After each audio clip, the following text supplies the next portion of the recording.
মই প্ৰাৰ্থী হিচাপেতো মোক কাৰোলৈ ভয় নালাগে কাৰণ 2016 চনত আপোনালোকে জানে যে 20 বছৰৰ ডিব্ৰুগড় লোকসভা সমষ্টিৰ সাংসদ কেন্দ্ৰীয় মন্ত্ৰী পৱন সিং ঘাটোৱাৰক 16,000 ভোটত পৰাভূত কৰি মই ৰাইজৰ আশীৰ্বাদ লৈ বিধায়ক হৈছিলোঁ। সেইটো 2016 চনৰ কথা। 21 চনত সেই ঘাটোৱাৰ সাংসদ ঘাটোৱাৰ আৰু বিধায়িকা ঘাটোৱাৰণী পুত্ৰ প্ৰাঞ্জল ঘাটোৱাৰক 22,000 ভোটৰ ব্যৱধানত হৰুৱাই ৰাইজৰ আশীৰ্বাদত মই বিধায়ক হৈছিলোঁ। আৰু এইবাৰো যদি তেনেকুৱা কোনোবা নিজক দিগ্গজ বুলি ভবা, আমিতো নাভাবোঁ কোনজন দিগ্গজ নেতা বা তেনেকুৱা আমাক পৰাভূত কৰিব পৰা, কাৰণ ইয়াত চক্ৰ গগৈয়ে নেখেলে, ইয়াত ভাৰতীয় জনতা পাৰ্টীয়ে খেলিব। চক্ৰ গগৈ যদি প্ৰাৰ্থিত্ব হয় মই মাত্ৰ মোৰ নামটোহে থাকিব। গোটেই ইয়াৰ ভাৱমূৰ্তি, ইয়াৰ লক্ষ্য উদ্দেশ্য আদৰ্শখিনিক আমি কেৰি কৰি লৈ যাব ভাৰতীয় জনতা পাৰ্টীয়ে। গতিকে ভাৰতীয় জনতা পাৰ্টীৰ লক্ষ্য উদ্দেশ্য আদৰ্শক যিজন মানুহে আগুৱাই লৈ যাবৰ কাৰণে নিৰ্বাচন খেলিব, সেই মানুহজনক পৰাভূত কৰিব পৰা ইয়াত শক্তি কোনোবা আছে জানো? আপুনি যিজন মানুহৰ কথা ক'লে লুৰিণজ্যোতি গগৈ, সেইজনটো এজন আন্দোলনকাৰী মানুহ হয়।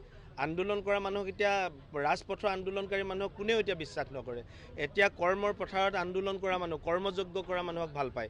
এতিয়া এইসকল যি কৃষক আপোনালোকে দেখিলে শাৰী শাৰী কৃষক, এইবিলাকহে আচলতে কৰ্মৰ সাধক।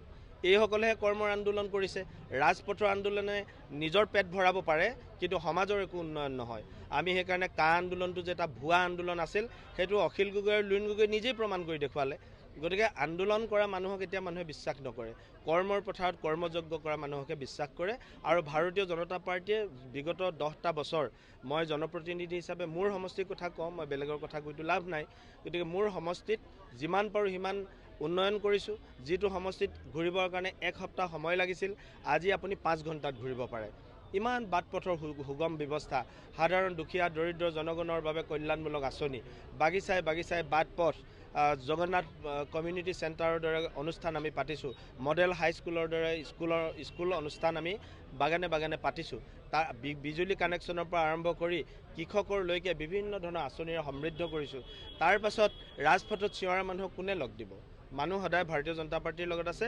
ডক্টৰ হিমন্ত বিশ্ব শৰ্মা ডাঙৰীয়াৰ যিখন প্ৰগতিশীল অসম, উন্নত অসম, এই প্ৰগতিৰ যাত্ৰাত মানুহ থাকিব, কোনো ৰাজপথৰ আন্দোলনত মানুহ নাথাকে। অসম গণ পৰিষদৰ ক্ষেত্ৰত কি হ'ব? অসম গণ পৰিষদ আমাৰ এলায়েন্স দল, এলায়েন্স হিচাপে তেওঁলোকে আমাৰ লগত যেনেধৰণে সহযোগিতা দিব আমি তেনেধৰণেই গ্ৰহণ কৰিম। ধন্যবাদ।